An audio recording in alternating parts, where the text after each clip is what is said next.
Bien, buenas tardes. Vamos a dar comienzo a esta segunda sesión de la jornada sobre Julio Verne. Es para mí un placer poder presentar hoy a Nicolás Moragues y a Pascual Bernat, los dos miembros de la Sociedad Hispánica de Julio Verne, que nos van a presentar hoy un libro. Primero, luego Pascual nos hablará del Nautilus y de 20.000 leguas de viaje submarino. Y, como decía, para mí es un placer poder presentar este libro, que además ha sido una sorpresa, ¿no? Porque cuando empezamos a hablar con Ricardo de la posibilidad de hacer estas jornadas con la Fundación Balearia, pues yo tenía conocimiento efectivamente de que había dos novelas de Julio Verne que transcurrían, o que Ceuta aparecía en ellas, ¿no? Pero no tenía una idea clara de que Julio Verne había realmente llegado a la ciudad, y este libro es todo un regalo para nosotros, ¿no? Porque es el que nos demuestra que efectivamente fue así. Incorpora además el documento del cuaderno de bitácora donde el propio Julio Verne, de su puño y letra, nos habla de su estancia en la ciudad y de sus impresiones en la misma. Y, como digo, pues para nosotros es todo un regalo, ¿eh? No podíamos prever, cuando hace un tiempo decidimos hacer estas jornadas en Ceuta, que además íbamos a poder presentar un libro hecho exprofeso para estas jornadas, ¿no? Por lo tanto, nuestro agradecimiento y nuestra admiración al trabajo que habéis hecho, ¿no? Volveros a agradecer estas jornadas, que han sido magníficas y creo que han sido muy interesantes. Y yo nada más, pues dar paso primero a que vosotros habléis del libro y su presentación, y después a la conferencia de Pascual. Muchas gracias. Me voy a sentar con el público para disfrutar y escucharos. Muchas gracias. Bueno, pues con una presentación así, poco más que decir ya, ¿eh? Bueno, efectivamente, es un libro que hemos sacado a propósito para estas jornadas que hemos desarrollado en Ceuta. Muchos de ustedes ya han venido con nosotros, hemos hecho una ruta literaria, hemos hecho una exposición en colaboración con la biblioteca y con la Fundación Balearia, también una serie de conferencias. Hoy tenemos la última interesantísima sobre 20.000 leguas de viaje submarino, donde, bueno, Pascual ya nos dirá, pero pasó muy cerquita de aquí el Nautilus. Y, aparte de ello, pues hemos sacado un libro a propósito para estas jornadas. En cuanto nos dijeron que sí, que efectivamente íbamos a llevar a cabo, estos días compartiéndolos con vosotros y explicando un poquito esa relación, ese vínculo tan estrecho entre Verne y Ceuta, pensamos en la idea de recopilar toda la información que tuviésemos y que encontrásemos y poderla trasladar a un libro. Siempre pensamos que era una oportunidad muy bonita para dejar plasmado todo ese conocimiento. En un principio surgieron ciertas dudas, a ver si teníamos información suficiente con la que poder sacar un libro.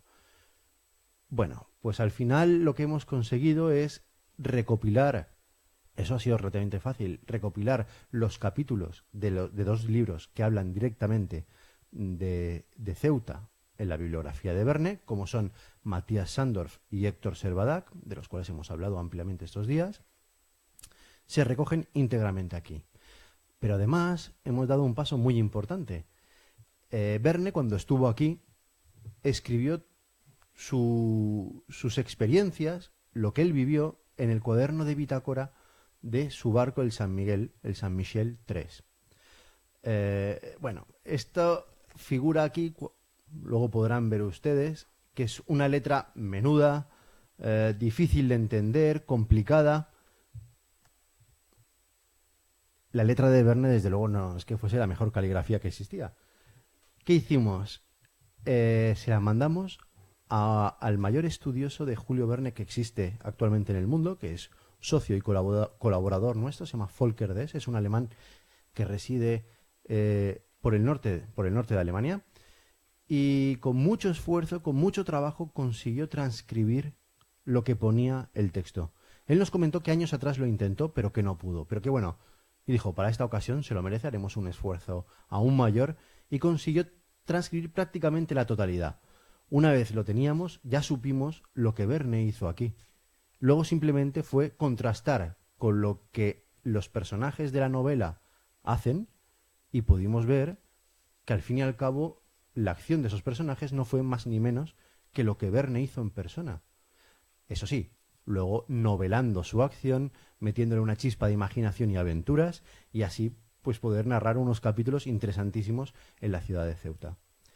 Aparte de ello, hemos hecho una introducción biográfica para que la gente cuando entre a leer el libro pues conozca un poquito más sobre quién fue Verne, qué es lo que hizo, cuáles son sus grandes logros. Y en resumidas cuentas nos ha salido un librito de bolsillo fácil de llevar de 178 páginas. Aprovechando que estamos aquí, hacemos lo que es la presentación oficial. Aún no figura en nuestra página web para la venta en ningún otro sitio, lo tenemos aquí. Y bueno, si alguno de ustedes estuviese interesado, pues son 12 euros que están a la venta a su total disposición. Aparte de eso, simplemente ya para finalizar, y no quisiera entretener porque sé que luego tenemos la conferencia y tenemos un montón de actividades más esta tarde que la gente quiera el teatro y no sé qué cosas más hay, simplemente comentar dos cositas. Uno, que todas las ilustraciones originales de los libros están aquí dentro y luego dos ilustraciones en concreto. La primera, la de la portada, que es de Matías Sandorf, la de los personajes llegando a Ceuta. Y en la contraportada, la de Héctor Servadac, dos personajes principales, señalando a la ciudad de Ceuta. Y por último, y ya para acabar, el título. Verne es la perla del Mediterráneo. Fue un título que estuvimos barajando, sabemos que es uno de los eslogans de la ciudad, desde luego mucho más poético que decir Verne y Ceuta, ¿no? Pues Verne, la perla del Mediterráneo, esperamos que sea un libro de su interés y que disfruten conociendo aún más la relación entre el gran escritor universal Julio Verne y nuestra querida Ceuta. Muchas gracias.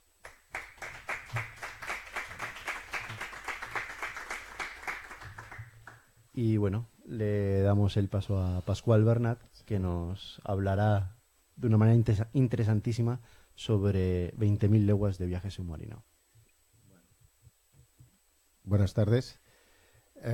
Pues sí, cuando preparamos estas jornadas, pues estaba previsto que Javier Urdanibia, otro de nuestros socios, hiciera una conferencia sobre Verne. No pudo ser porque se puso enfermo. Ayer lo suplimos con la biografía. Los que estuvisteis aquí pues ya lo visteis. Y yo había preparado ya de entrada pues algo que tuviera relación con el mar, ¿no? Porque ahora lo estaba comentando con David. Ceuta es una ciudad marítima por todas las partes, ¿no? Y además es una ciudad mediterránea, esta perla del Mediterráneo a la cual alude el libro y la que ha dicho Nico. Y entonces la novela por antonomasia dedicada al mar es 20.000 leguas de viaje submarino. Ahora, si me preparan el vídeo, el PowerPoint, comenzaríamos a explicar un poco lo que yo haré. Básicamente es explicaros el argumento. Perdón.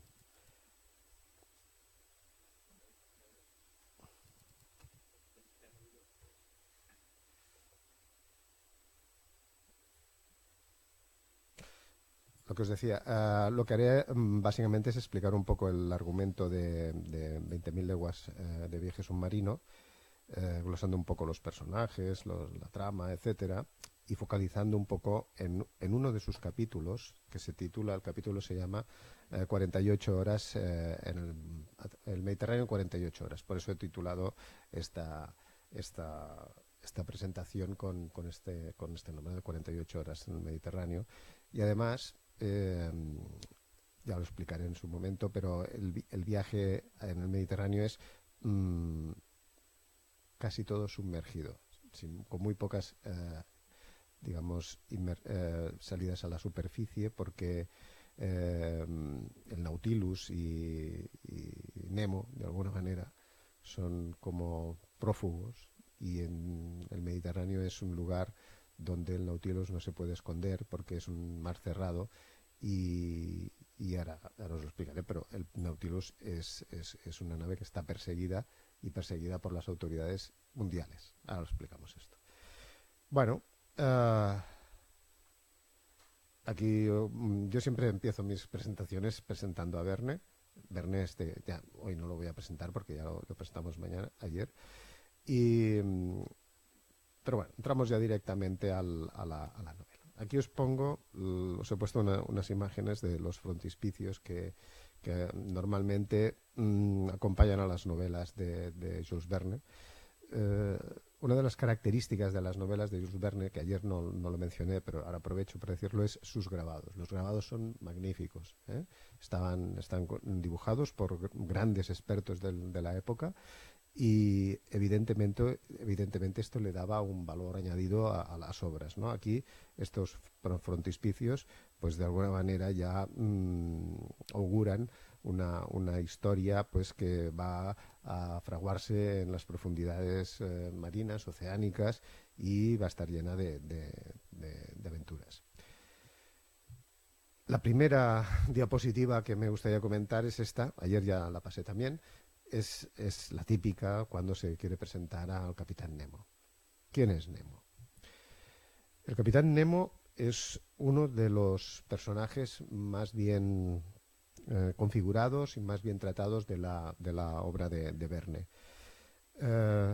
Es un prófugo, como decía antes, porque él está buscado por la justicia, no la justicia de un país concreto, sino la justicia internacional, encarnada un poco por la justicia de los Estados Unidos, porque en ese momento, en el siglo XIX, los Estados Unidos estaban tomando un papel internacional muy importante, y Verne admiraba a los Estados Unidos, igual que tenía una cierta animadversión hacia los ingleses, que en la realidad en el siglo XIX eran los que mandaban en el mundo, porque tenía un imperio colonial muy grande. Pero bueno, Estados Unidos es una potencia incipiente. Y entonces, ¿por qué persiguen a Nemo? Porque han descubierto que su nave, que al principio creían que era un monstruo marino, se encarga de hundir algunas fragatas, sobre todo inglesas, de guerra, básicamente buques de guerra, y entonces por eso lo persiguen, ¿no? Y Nemo es un personaje que hace esto porque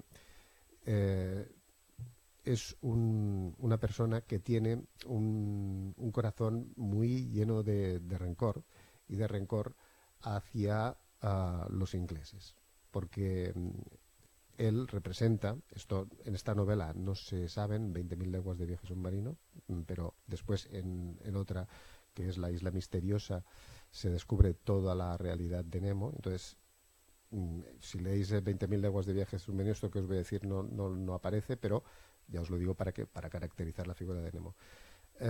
Pues eso, Nemo es según Verne, es como un antiguo príncipe hindú, al cual pues los ingleses en su guerra colonial contra los hindús pues han asesinado a su familia, y él clama venganza, ¿no? Él quiere tomar venganza, y por eso ha construido el Nautilus para navegar por el mundo, con el objetivo de, por un objetivo misantrópico, alejarse de la humanidad, pero al mismo tiempo, en cuanto tiene oportunidad, pues atacar a los que le han causado la gran desgracia del asesinato de toda su familia, su mujer y sus hijos.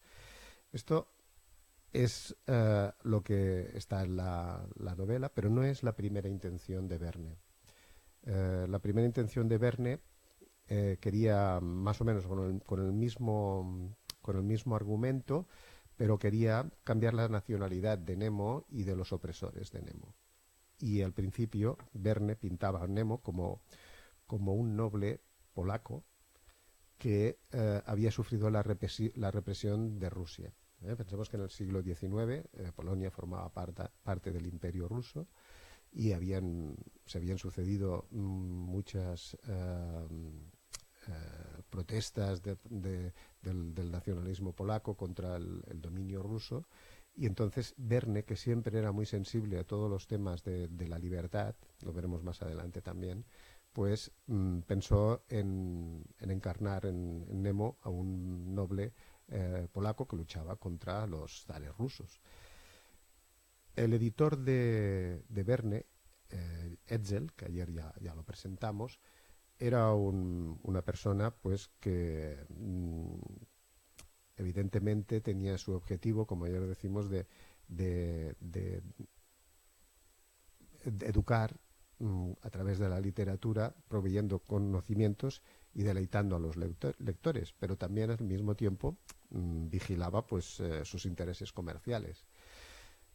Hetzel era editor también de muchos autores que, el mismo Verne, que tenían muchos lectores en Rusia, porque en el siglo XIX el francés era una lengua muy utilizada en los círculos nobles de la aristocracia rusa, pero también en la burguesía y en la clase intelectual, ¿no? Entonces, claro, se le planteó la duda, bueno, no la duda, lo tuvo muy claro, ¿no? Censuró a Verne, no puede ser un polaco, porque si es un polaco y que solo quieren, que se quiere cargar a los rusos, y los rusos son unos opresores y el polaco y Polonia son los que se van a liberar, esto no puede ser.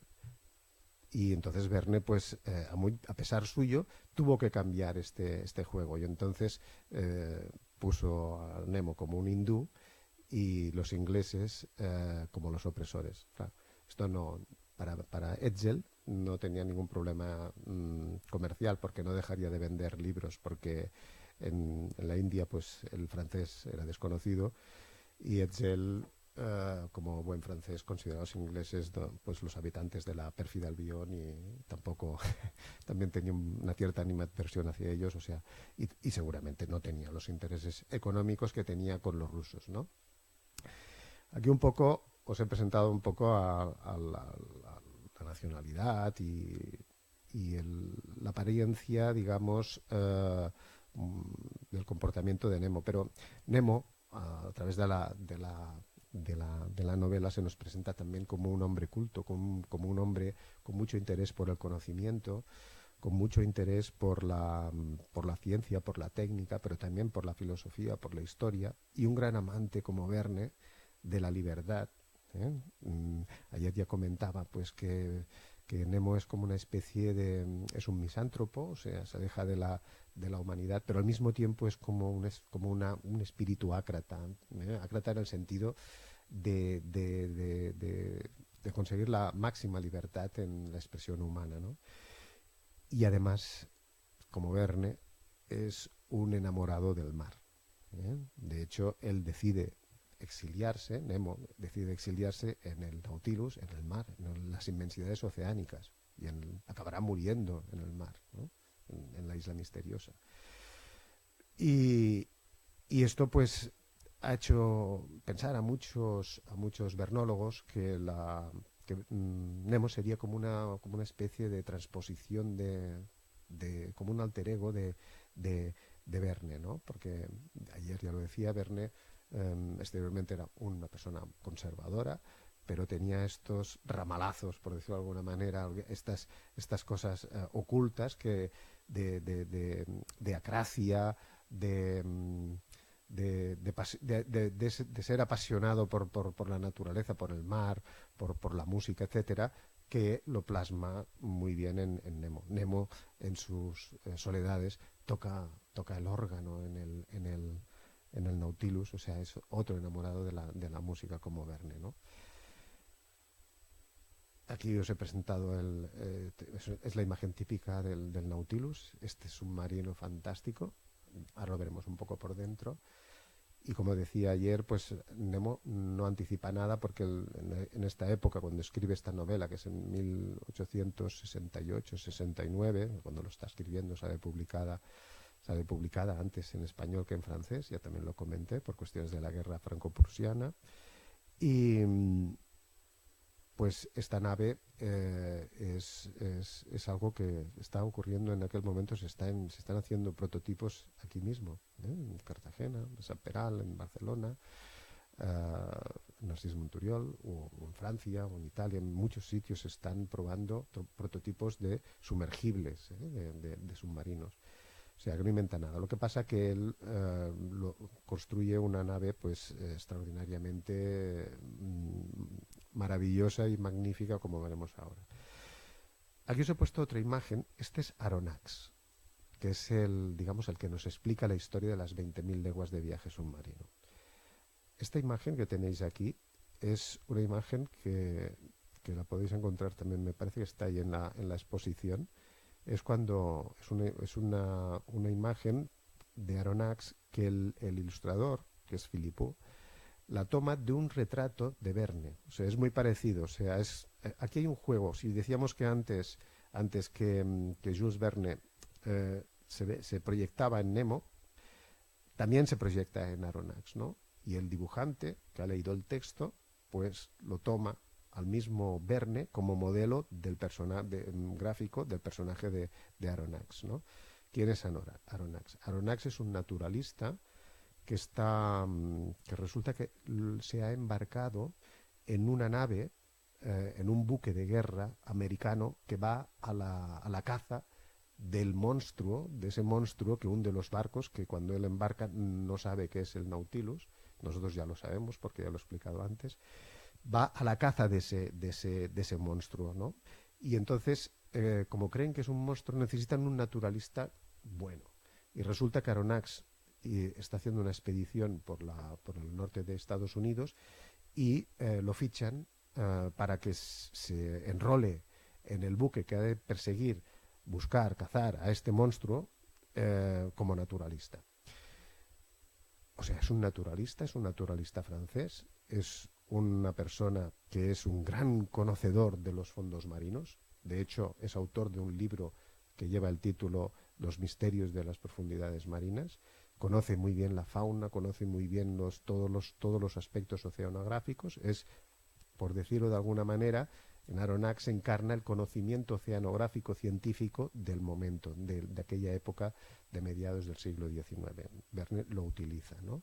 Y además lo pinta como una persona pues extremadamente interesada en la ciencia, en el conocimiento, y si bien hemos dicho que Nemo es un misántropo, Aronnax es un filántropo, es todo lo contrario, ¿no? Es este juego de contrastes, ¿no?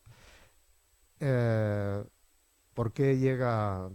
Porque la historia de Aronnax nos la explica desde el Nautilus. ¿Por qué llega al Nautilus, Aronnax? Bueno, pues porque al final esa nave que va a la caza del monstruo, que es el Nautilus, lo halla, ¿eh? Y hay una refriega entre ellos y evidentemente el capitán Nemo, como se siente agredido por este buque, decide hundirlo y lo hunde, ¿eh? Con el Nautilus. El Nautilus tiene una espuela en la proa que corta en una sección perfecta al buque que lo ataca y lo acaba hundiendo, ¿no? Él, Aronnax, pues es expulsado del barco, cae al mar, pero no cae solo, cae con dos amigos más, bueno, dos compañeros más, que son dos personajes más.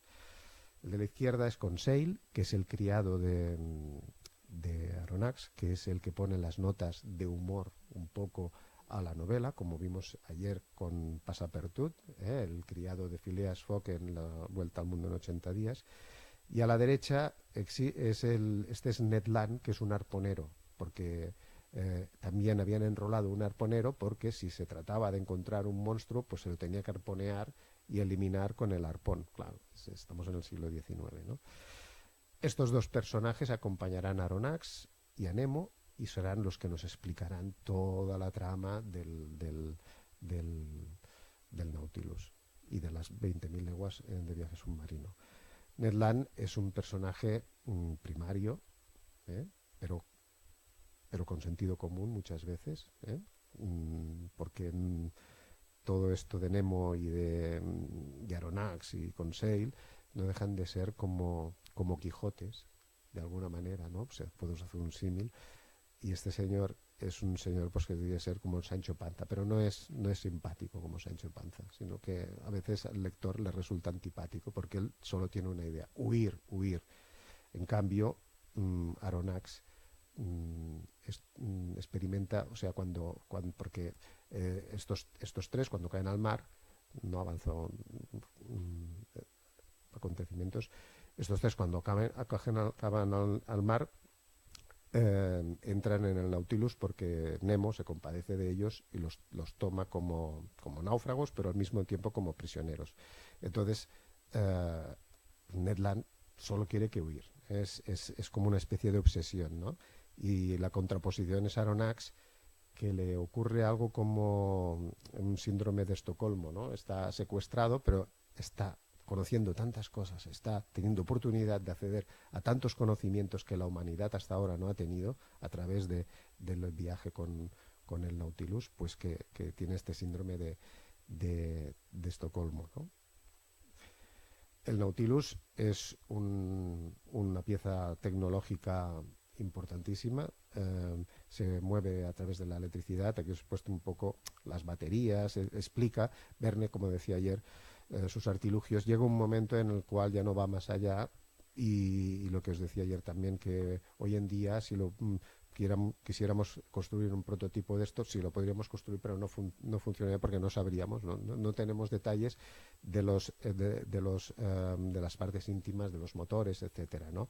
Pero bueno, en la novela esto pues impresiona cuando hay estas gráficas, estos gráficos, estos grabados, y cuando explica pues cómo se mueve con la electricidad y cómo las baterías que utiliza son baterías que se utilizaban en aquel momento. No hay nada de extraordinario, ¿eh? Simplemente lo único que él lo magnifica, los grabados pues ayudan a las descripciones a hacerlas pues más creíbles y más extraordinarias, ¿no?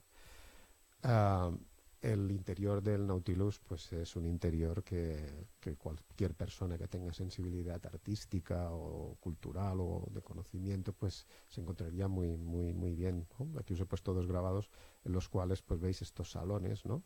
con pinturas. En el libro se describen pinturas de Rubens, de Tintoretto, de los grandes autores de toda la historia, ¿no? Pintores, y con objetos naturales nunca vistos por otros científicos. Claro, esto cuando Aronnax descubre estas estancias, pues queda alucinado, ¿no? Y entonces, pues claro, a partir de aquí, además, Nemo cuenta con una biblioteca que cifra en 12.000 volúmenes, se citan algunos, y esto es una biblioteca de todo tipo de conocimiento científico, pero también histórico, literario. Claro, una persona como Aronnax, con una gran sensibilidad por el conocimiento, por el arte y por la ciencia y por la cultura en general, pues no puede nada más que quedarse maravillado, ¿no? Además, el Nautilus es una nave súper confortable, ¿eh? Una confortabilidad que Verne siempre pone en sus máquinas, ¿eh? Verne era un burgués y le gustaba vivir confortablemente, y sus personajes no viven nunca en situaciones precarias, ¿no? Pueden vivir circunstancialmente, pero acaban construyéndose unas casas muy confortables a estilo burgués, ¿no? Verne, Aronnax y Nemo pues acaban convirtiéndose en compañeros de viaje. Queda muy claro que uno es prisionero y el otro es el jefe, ¿no? De alguna manera, pero comparten conocimiento, comparten entusiasmos, y Nemo explica todo el funcionamiento del Nautilus, todo lo que él sabe del mar. Y el naturalista, que es Aronnax, pues queda alucinado y no queda saciado del conocimiento que le puede dar Nemo, porque quiere más, ¿no? Y esto hace que tenga un enfrentamiento constante a lo largo de toda la novela con Ned Land, que él no le interesa en absoluto ni los libros, ni los cuadros, ni nada. Yo lo que quiero es salir de esta cárcel y entonces hay siempre esta tensión, ¿no?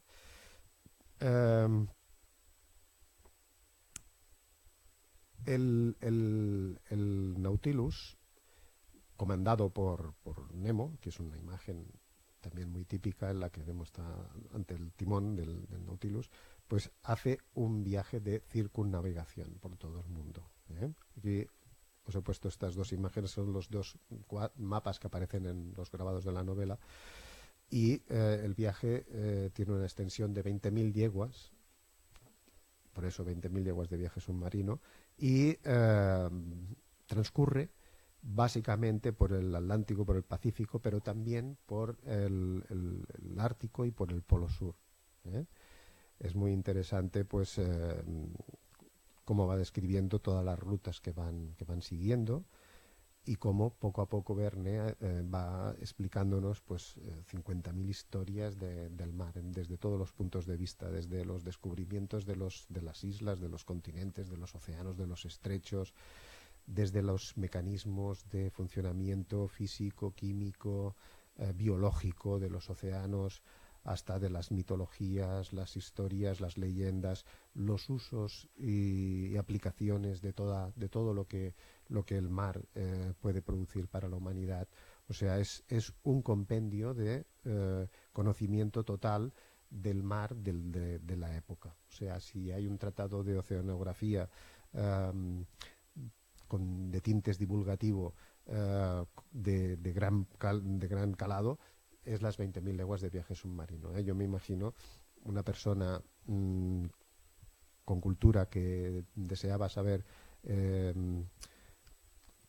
lo máximo del mar que se conocía en aquel momento, el conocimiento integral, pues leyendo 20.000 leguas de viaje submarino se lo pasaba bien, porque era una historia que es divertida y que es interesante, pero además pues tenía todo adquiría un bagaje cultural de primera dimensión.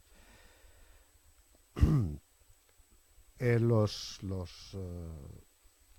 cautivos, por decirlo de alguna manera, Aronnax, Ned Land y Conseil, pues tienen la gran oportunidad de, a través de las vidrieras del Nautilus, como si estuvieran en una especie de acuario, de estas instalaciones que se prodigan actualmente, pues pueden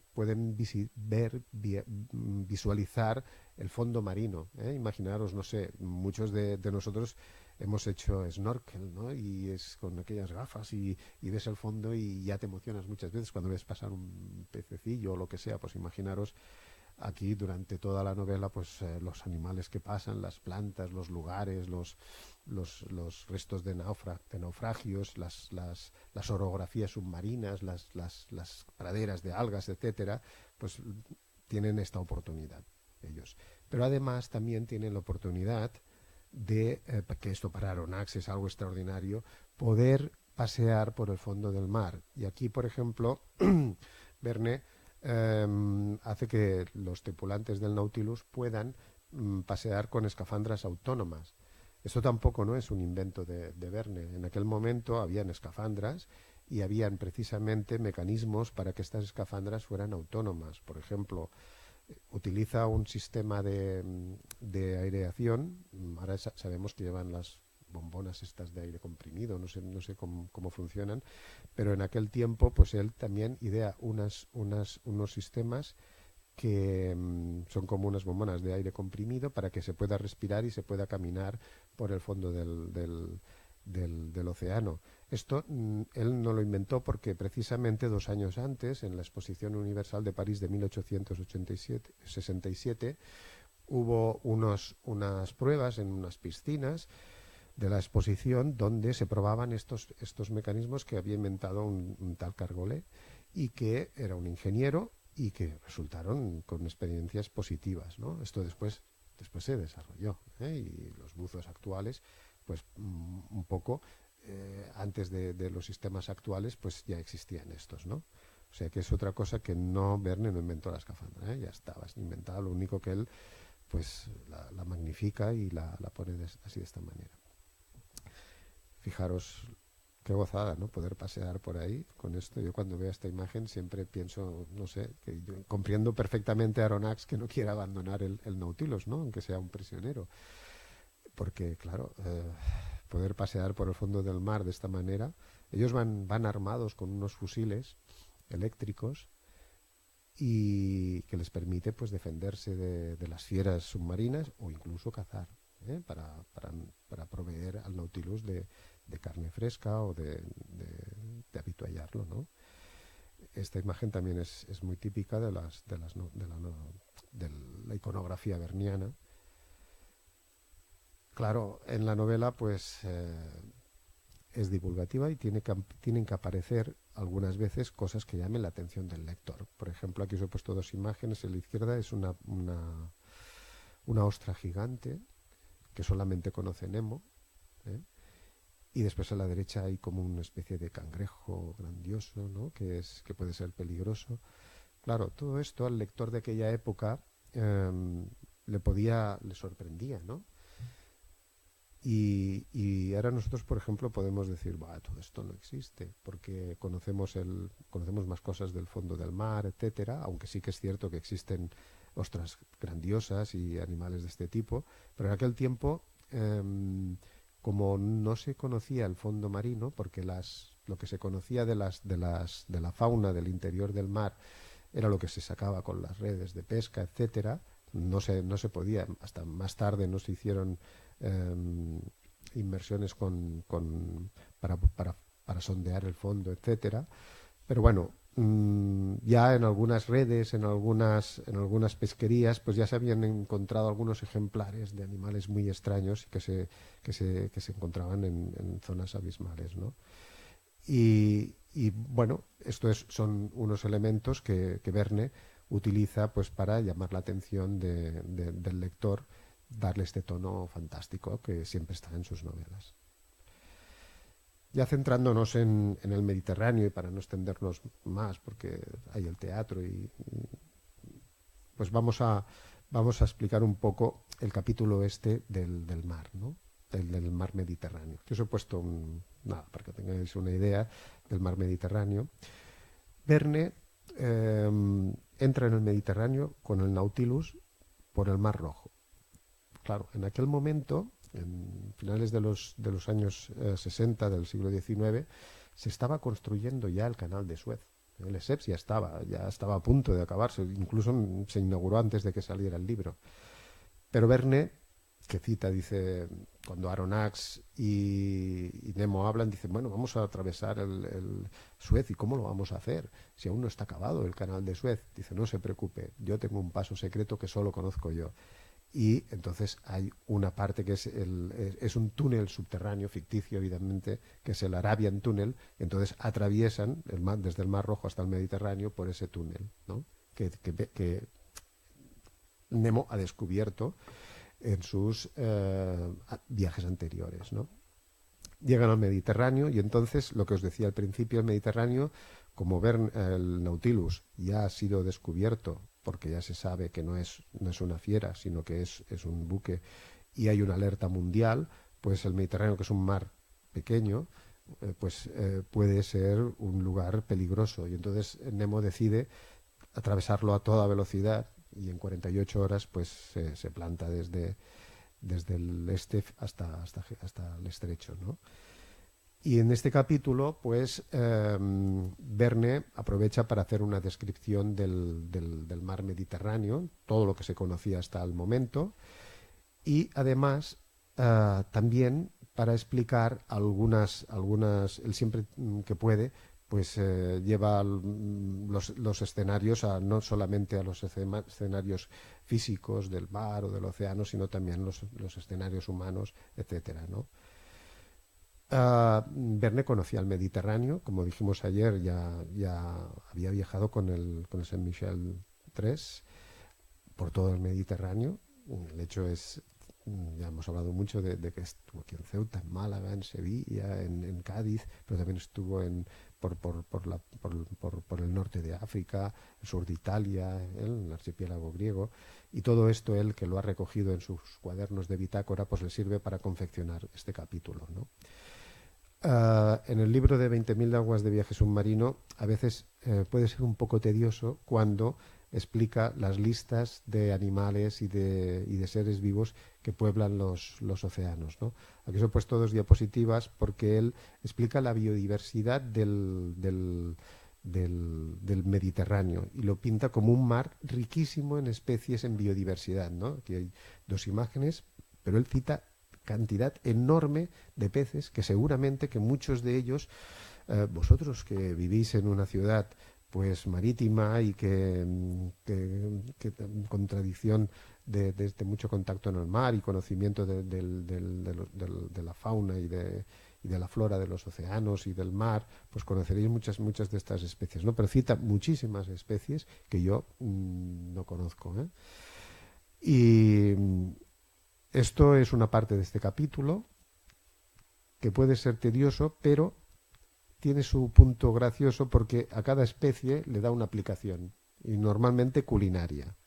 O sea, que quizá a lo mejor alguno de estos pescados pues forma parte de las cartas de tapas de alguno de las instalaciones culinarias de aquí de Ceuta, porque estos días he tenido el gran placer de descubrir la cantidad de pescados que yo no conozco y que aquí en Ceuta se consumen muy habitualmente, ¿no? Y seguramente que alguno de ellos debe ser, porque a todos les da un uso casi todos culinario, ¿eh?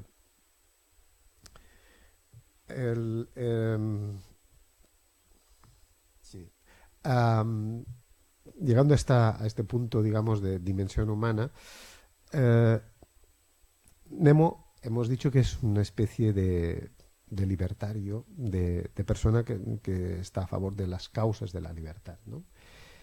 Y entonces él es como si dijéramos un sponsor, para entendernos, de muchas de estas causas, ¿no? Él está detrás de muchas rebeliones, de muchas acciones que transgreden los marcos legales del momento, para rebelarse para obtener la libertad, ¿no? En muchas de sus novelas aparecen. Y en esta aparece también, en el Mediterráneo precisamente. En el momento en el que el Nautilus está pasando el Mediterráneo, las islas griegas, Creta, etcétera, están luchando contra el yugo turco, ¿eh? O sea, hay una guerra de liberación de Grecia, ¿no? En todo el siglo XIX, pues se está haciendo una guerra de liberación de los griegos del yugo de los turcos, ¿no? Que los tienen oprimidos, ¿no? En el libro lo explica muy bien, ¿no? Y él sufraga estas guerras, ¿cómo? Pues con dinero, ¿eh? Para que compren armas, para que compren todo lo que sea necesario para que las sublevaciones tengan éxito. Evidentemente, Verne proporciona a Nemo todos los recursos porque es como navega por todos los fondos del mar, pues encuentra todos los tesoros que pueda encontrar, ¿no? Desde restos de naufragios de veleros españoles o ingleses que iban cargados de oro desde las colonias, hasta minas de metales preciosos, etcétera. Todo esto que en el fondo del mar no está al alcance de la comunidad mundial, pero para él sí, ¿no? Y entonces él tiene como una especie de reservorio de recursos que lo utiliza para sufragar estas guerras, ¿no? Y aquí esta imagen, por ejemplo, que se ve un coralero de Creta, que en realidad es un insurgente contra los turcos, que desciende hasta el Nautilus para recoger la cantidad de lingotes de oro que le van a permitir a él y a sus seguidores y pues a todo el grupo de insurgentes pues continuar comprando armas y continuar enfrentándose contra los turcos. Esto ya os digo que es una constante en muchas novelas, porque está este caso, pero después, por ejemplo, pues también hay casos como la lucha de los quebequeses contra los ingleses, o la lucha en una novela que se llama Familia sin nombre, o en La casa de vapor, donde los hindús luchan contra también el colonialismo inglés. O sea que en esta novela aparece, en el capítulo este del Mediterráneo, pues este caso, ¿no? De la liberación del archipiélago de los griegos, ¿no? Aprovecha Verne este viaje de 48 horas en el Mediterráneo para reivindicar el Mediterráneo como centro de la cultura universal, ¿no? Entonces estábamos hablando con David y lo comentábamos, ¿no? Que el Mediterráneo como crisol de culturas, etcétera. Y hay una apelación en la cual, aquí este grabado lo expresa, donde hay una enorme cantidad de barcos hundidos, van pasando y van viendo barcos, y claro, ¿por qué hay tantos barcos hundidos en el Mediterráneo, ¿no? Porque realmente ha habido un tránsito, y entonces pues él enumera, pues no sé, desde naves fenicias, naves romanas, griegas, hasta naves francesas o italianas o españolas del siglo XVII, del siglo XVIII, del siglo XIX. O sea que el Mediterráneo es como una especie de desguace de naves de todas las épocas, pero que en realidad lo que está diciendo es que el Mediterráneo es, para alguna manera, la cuna de la cultura occidental, ¿no? De alguna manera lo va diciendo. Y ya para ir acabando, Verne, pues evidentemente va a abandonar el Mediterráneo por el estrecho. Y entonces es cuando hace una nueva alusión a Ceuta. O sea que además de Héctor Servadac y Sandorf, habla de Ceuta también. Habla muy de pasada, ¿no? Pero la tiene presente. O sea, ya incluso antes de venir, porque él está haciendo esta novela en el 69 y él viene aquí en el 78. O sea que antes de venir él ya conoce Ceuta, y no sería de extrañar que tuviera un interés específico, porque si vino en el 78 a Ceuta, vino casi expresamente, debería ser porque quería conocer esta ciudad, ¿no? Que él seguramente, cuando la cita aquí en el 20.000 leguas, es porque leyó algo, esto es una cosa, es un tema para investigar, leyó algo en sus abundantes lecturas y de libros y de revistas relativo a Ceuta, ¿no? Pues bueno, abandona el Mediterráneo el Nautilus por el estrecho, y aquí explica una cosa que no sé si actualmente algún oceanógrafo estará de acuerdo con él. Él dice que el Mediterráneo, como es un mar cerrado, pues que hay mucha evaporación, y entonces hace que las aguas del Atlántico haya una corriente superior que entra hacia el Mediterráneo por el estrecho, y que consecuentemente, para que haya una compensación, él lo dice solamente por cuestión de razón, pues hay una corriente submarina que va desde el Mediterráneo hacia el Atlántico para compensar esta entrada de aguas, ¿no? Para que esté el equilibrio. Esto es lo que él piensa. Entonces el Nautilus aprovecha esta corriente submarina que va hacia el Atlántico para poder salir del Mediterráneo a través del estrecho, por esta corriente, ¿no? Y claro, y cuando aquí os he puesto otro grabado para que veáis la amalgama de conocimientos que puede llevarnos Verne, ¿no? Porque dice Aronnax, dice, salimos inmediatamente por el estrecho, y cuando salimos del estrecho pude ver como si digamos de soslayo, los restos del templo de Hércules. O sea, hace una ilusión mítica a las columnas de Hércules, ¿no? Los antiguos creían que el conocimiento mitológico, ¿no? de la puerta de Hércules, de las columnas de Hércules, y que había el templo, ¿no? Y el dibujante Filipo pues lo plasma en estas digamos restos arqueológicos, que sería el mítico templo de Hércules. Cabe decir que este templo era la puerta de entrada, y Verne lo sostiene, a un continente desaparecido que es la Atlántida. La Atlántida. Y entonces él dice, más adelante incluso tiene un capítulo dedicado exclusivamente a la Atlántida. Y entonces explica él todos los mitos y todo lo que se sabe de la Atlántida, ¿no? Y él en la novela, a pesar de que es una persona que siempre quiere dar verosimilitud a sus obras, habla de la Atlántida como un posible continente desaparecido. Claro, pongámonos en la época. En la época el fondo marino casi no se conocía, y entonces, claro, había especulaciones, y había algunos marinos que consideraban que la Atlántida existía porque habían visto pues cosas extrañas, ¿no?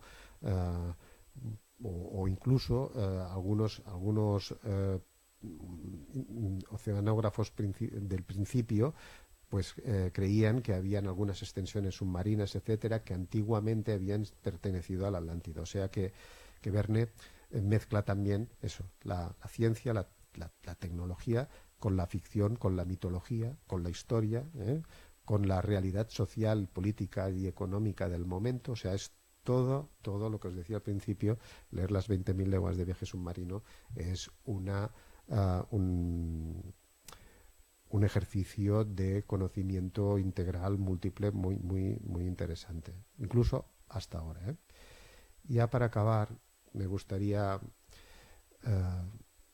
deciros que 20.000 leguas de viaje de submarino es una gran epopeya, una gran oda al mar, ¿eh? Los que amáis el mar y tenéis pasión por el mar, si leéis el libro, pues vais a quedar pues tan secuestrados estocolmicamente como Aronnax, ¿no? Porque es una maravilla, ¿no? Pero claro, lo tenemos que también que circunscribir en la época, ¿no? Verne está viviendo en una época donde la literatura romántica ya empieza a decaer, pero donde aún todavía sus novelas no dejan de ser odas o poemas románticos, ¿no? Y para de alguna manera concretar esto, os pongo estos dos grabados. En la izquierda está Nemo, cuando llegan al Polo Sur, porque no os lo he dicho, porque solo me he fijado en el Mediterráneo, cuando llegan al Polo Sur, que cuando llegan, el Polo Sur hay un mar libre y hay unas montañas, entonces Nemo asciende a una de estas montañas y contempla el horizonte, ¿no? Contempla la inmensidad de la naturaleza, ¿sí? Contempla pues la grandiosidad de la creación, ¿no? De alguna manera, y se queda extasiado y absorbido por toda esta belleza, ¿no? Lo mismo que le ocurre al personaje de la derecha, que es el caminante de un pintor romántico por excelencia, que es David Gaspar Friedrich, con esta novela, con esta pintura, que es una icona del romanticismo. Si os ponéis en internet a Google, buscáis imágenes del romanticismo y lo primero que os sale es este cuadro, ¿no? Y entonces, pues, me gustaría, yo he puesto esta digamos, comparación, porque realmente Verne es una persona que en sus novelas, y en esta concretamente, utiliza la ciencia, la técnica, todo aquello que puede de alguna manera medirse o calcularse con una cinta métrica y que se puede poner en unos parámetros cartesianos, pero al mismo tiempo en su redacción, en muchos aspectos de la novela, pues también es un escritor que exalta las pasiones y que exalta la belleza de la naturaleza, la grandiosidad de la naturaleza y la inmensidad de la naturaleza, y sobre todo el sentimiento y la pasión de la libertad, que queda excelentemente registrado en su gran personaje, que es Nemo. Pues nada, muchas gracias a todos por vuestra atención.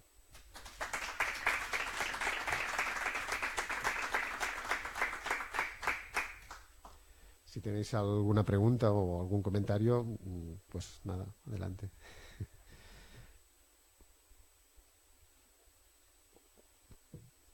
Y si no, nos vamos al teatro. Bueno, por ahí. Sí, dime. Detrás, sí. Sí.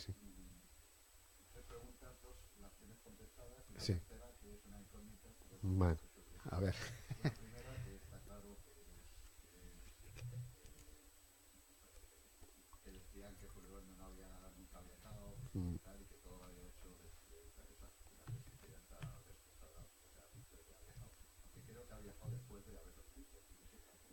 Sí.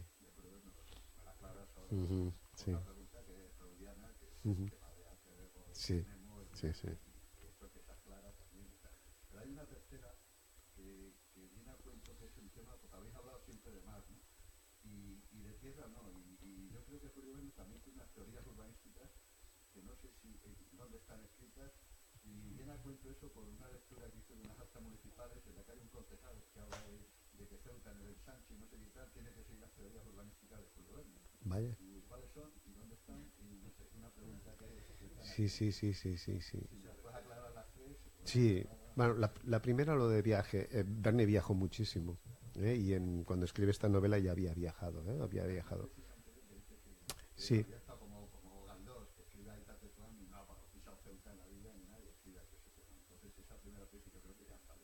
Sí, sí. Él, él escribe y viaja. O sea, por ejemplo, cuando escribe las 20.000 leguas de viaje submarino, una parte del texto lo está escribiendo a bordo del San Michel. San Michel 2. Sí, y después hay novelas que son posteriores a sus viajes. Por ejemplo, Matías Sandorf la escribe en el 85 y él estuvo aquí en el 78. O sea que incluso antes de empezar a escribir ya había viajado, con su hermano, ya había ido a Nueva York y después de ahí sale una novela. O sea que era un gran viajante. Lo que pasa que hubo su primera biografía, que era su sobrina, pues ayer ya lo comentamos, explica que su padre lo regañó porque se escapaba en un barco y lo regañó de tal manera que le hizo prometer que no viajaría si no era en sueños, ¿no? En la imaginación. Y eso parece que se quedó y bueno, lo que pasa con los tópicos, que muchas veces se van alimentando, alimentando hasta que se convierten en algo que parece que es verdad y no, en este caso no. Después había la segunda, que era lo del alter ego, la situación freudiana, evidentemente. O sea, Nemo, ahí Verne proyecta mucho de su espíritu en Nemo, no cabe duda. O sea, Verne es una persona tiene unas formas conservadoras, es una persona muy conservadora, se comporta como conservador, porque está en contra de todos los movimientos de la comuna, por ejemplo, en el 1870. Él es partidario de que a todos los comuneros, todos los comunars los fusilen como perros, así lo dice, en sus cartas. Pero en cambio en sus novelas aparecen muchos tintes así del socialismo utópico, de personajes ácratas. Hay una novela que se llama En Magallaní, que es los náufragos del Jonathan, que la divisa del protagonista, que se llama Catllar, es ni Dios ni patria, ni Dios ni patria, ni... No, las tres cosas que dicen los anarquistas, vaya, ahora no... Eso, ni Dios, ni patria, ni patrón, no me salía. Y lo repite, ¿eh? Y entonces, claro, yo cuando la leí por primera vez, la versión original, te quedas un poco escandalizado, ¿no? Porque dices, ostras, esto es Bakunin, ¿no? En el siglo XIX. O sea que... Y lo escribió un burgués, ¿no? Pero él lo escribía. Y claro, Nemo es una persona pues que es una transposición en gran medida, ¿eh? Entre Aronnax y Nemo está Verne, ¿eh? Esa pasión por el mar, por la música, por la libertad sobre todo, y un poco de misantropía que también tenía Verne, ¿eh? Y después la tercera cuestión, lo del urbanismo. Este dato de Ceuta sería importantísimo que si nos lo pudieras pasar, porque es una novedad y nosotros como exploramos todo lo que sea referente a Verne y el mundo hispánico, pues fantástico. Y este urbanismo, sí, porque es que Verne, él fue concejal en Amiens, precisamente en una lista de izquierdas, y hizo un discurso que se llamaba La ciudad ideal, donde él plantea cómo tendría que ser una ciudad ideal, ¿no? Y además tiene una novela que ayer la cité, que es los 500 millones de Labegún, donde dos protagonistas, para entendernos, uno que es bueno y otro que es malo, construyen dos ciudades, ¿no? Una es Franceville, que es la ciudad del progreso, etcétera, y otra es Stahlstadt, que es una ciudad del mal, ¿no? Y la del mal, pues la pinta horrible, pero la del bueno pone un modelo urbanístico racional, por entendernos de alguna manera, en donde describe cómo tienen que ser las casas, cómo tienen que ser las calles, cómo que tiene que ser la distribución del espacio, las normas higiénicas, los materiales que se tiene que construir, etcétera. O sea que es una novela que para seguramente que el que dijo esa frase, que en Ceuta se tendría que seguir el modelo de Verne, fue porque leyó seguramente los 500 millones de Labegún, seguro. Sería muy interesante saber quién lo dijo y cuándo lo dijo y dónde lo dijo, porque nos ayudaría mucho a contextualizar un poco más la idea de la visita y el conocimiento de Verne aquí en Ceuta, ¿no? Y en general esto es un dato importante, porque de Verne se ha trabajado tanto que ahora cuesta mucho encontrar cosas nuevas. Y esto que acabas de decir tú es una novedad. Y para nosotros, Nico, fantástico. O sea que Verne también tiene unas ideas urbanísticas avanzadas, muy avanzadas. Son las ideas que, por ejemplo, en Barcelona está tomando Ildefonso Cerdá, con el Sánchez de Barcelona, que es una especie de racionalización del espacio, ¿no? En esta época se está también haciendo las transformaciones en Madrid y en París, urbanísticas. Es un tema importante en esta época. Sí, sí. Sí. Ujú.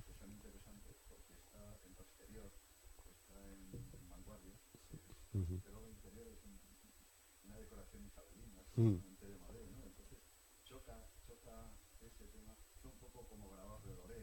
Sí, sí, sí, sí.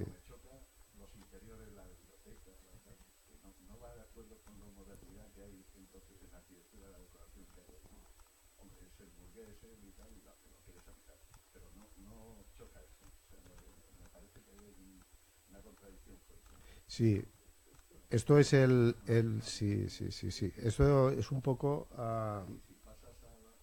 sí, sí, ahora lo estoy buscando. Me pasa que la biblioteca, por ejemplo, ¿no? Y esto de aquí, sí, sí, que es verdad. No,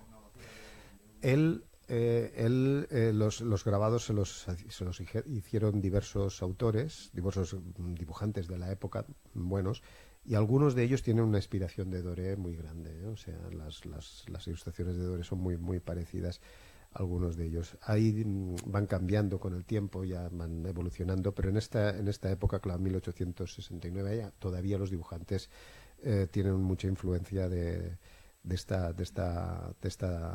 estilo, ¿no? De estas decoraciones que sí que podrían ser un poco anacrónicas, ¿no? Lo que pasa que aquí yo creo que lo que quiere resaltar el dibujante, y Verne quizá estuvo a favor, era el lujo, ¿no? de la confortabilidad, porque él, lo que decía antes, es una persona que es un burgués, no deja de ser un burgués, ¿no? Incluso cuando fijaros en cuando escribe La isla misteriosa, que los náufragos empiezan a construir una civilización, una casa para vivir, lo primero que hacen es construirse un ascensor.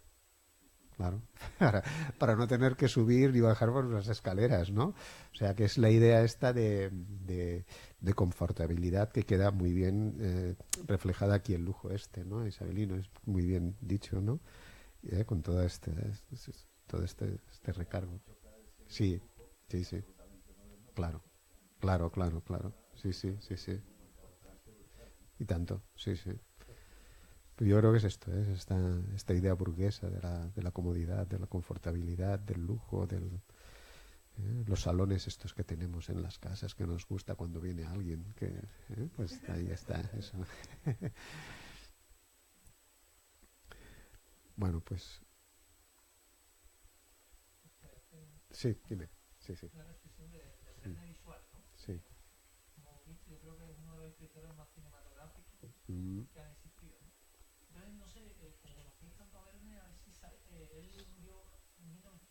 Sí.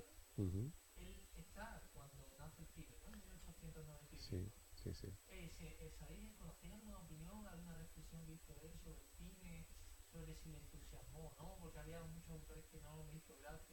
Sí, sí. Sí, sí, sí.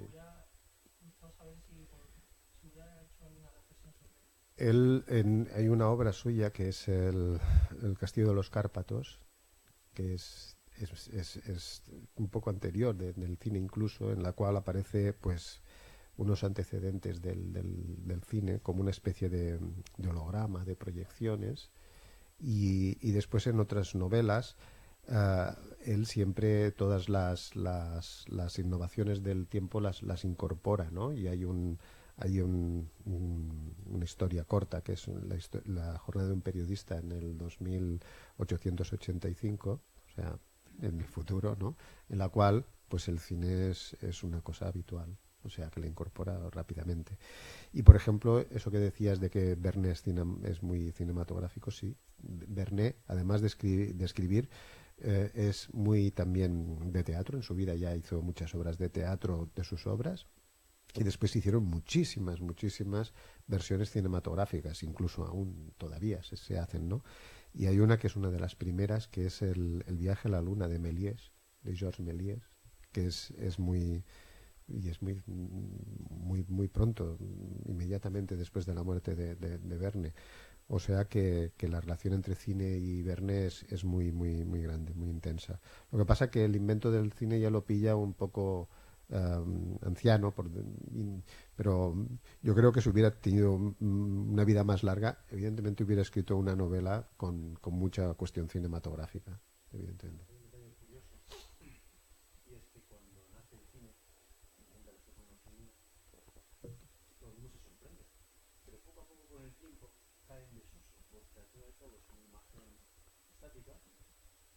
Que van pasando, capta el movimiento y pierde gracia.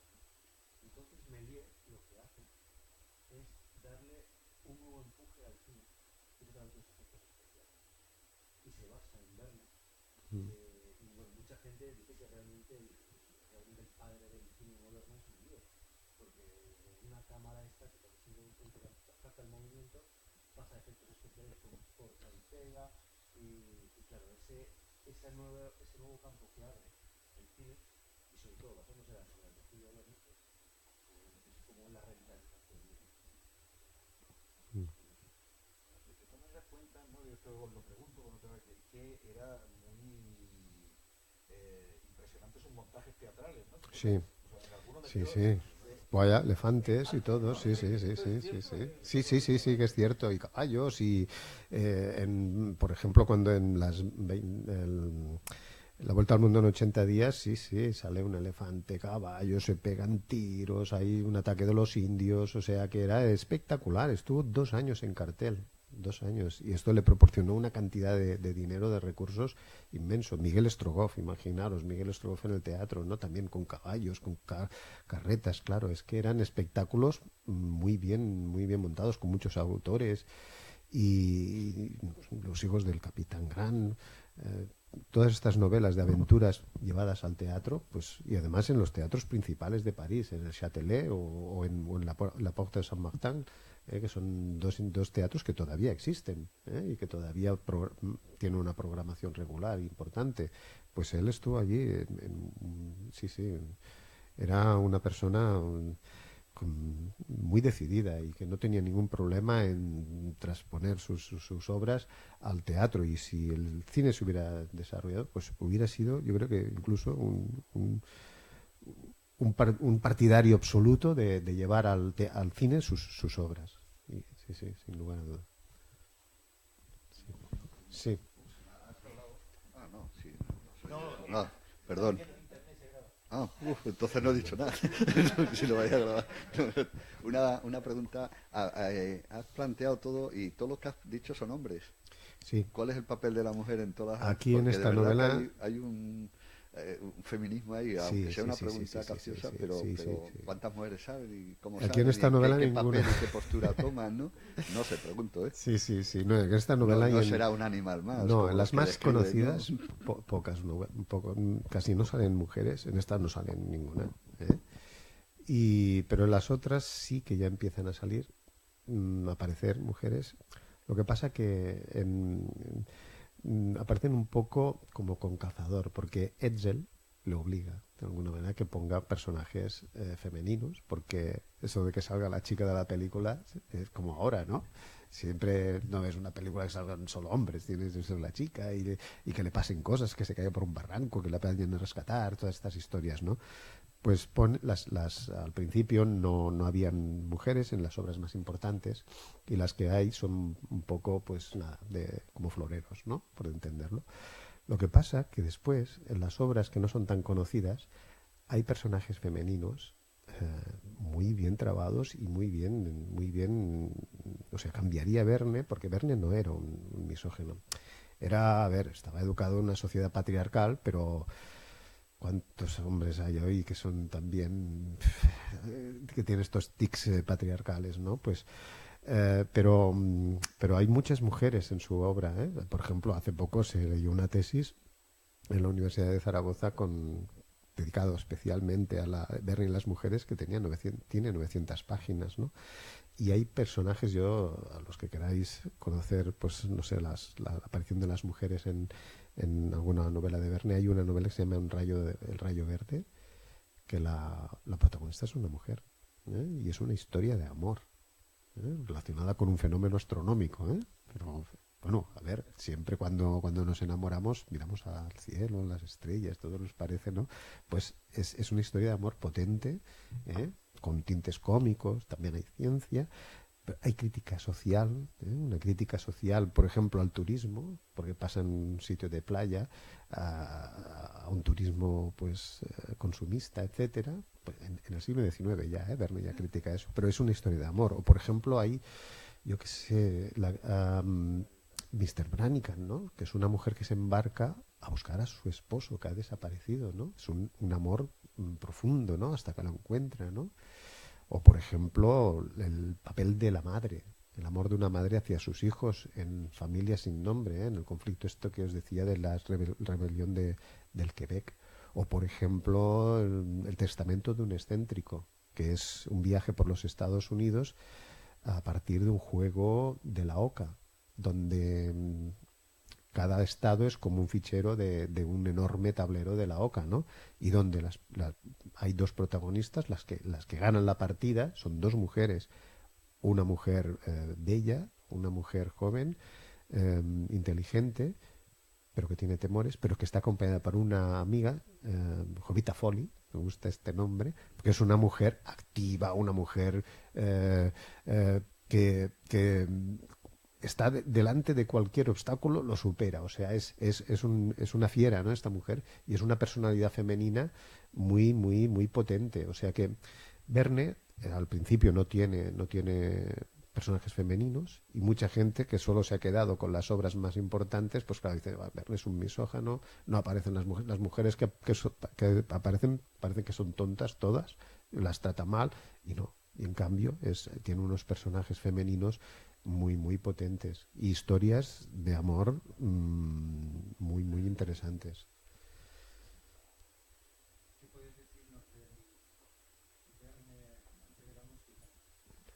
Verne, amante de la música, pues en sus obras hay muchas, muchas alusiones a la música. Él tuvo un amigo que era músico, muy, muy, muy amigo, Iñart, y él cuando componía sus obras de teatro y todo, componía combinar la música. O sea, hacían la música. Era un gran amante de Mozart, por ejemplo. Y hay una novela que se llama La isla de Hélice, en la cual una gran parte importante de la novela está protagonizada por un cuarteto de músicos que también, pobres, están secuestrados en una isla de Hélice. Es una crítica a la ciencia y a la tecnología cuando ocupa su lado oscuro, pero los protagonistas son músicos. Y entonces es una novela en la cual pues se habla mucho de música, de los autores, de las composiciones, del cuarteto, cómo funciona, cómo tocan los instrumentos. Donde puede pone música, Verne. Sí. Verne fue compositor de música. Se han descubierto piezas suyas. Hay investigadores músicos, hay un tenor mexicano que además colabora con nosotros y también una soprano catalana que han estado investigando en fondos, han descubierto esas partituras perdidas y las hacen conciertos de música de Verne. Si buscáis por internet lo encontráis fácilmente. Resulta muy curioso, desde luego. Sí, sí. Era una de sus pasiones, la música, desde siempre.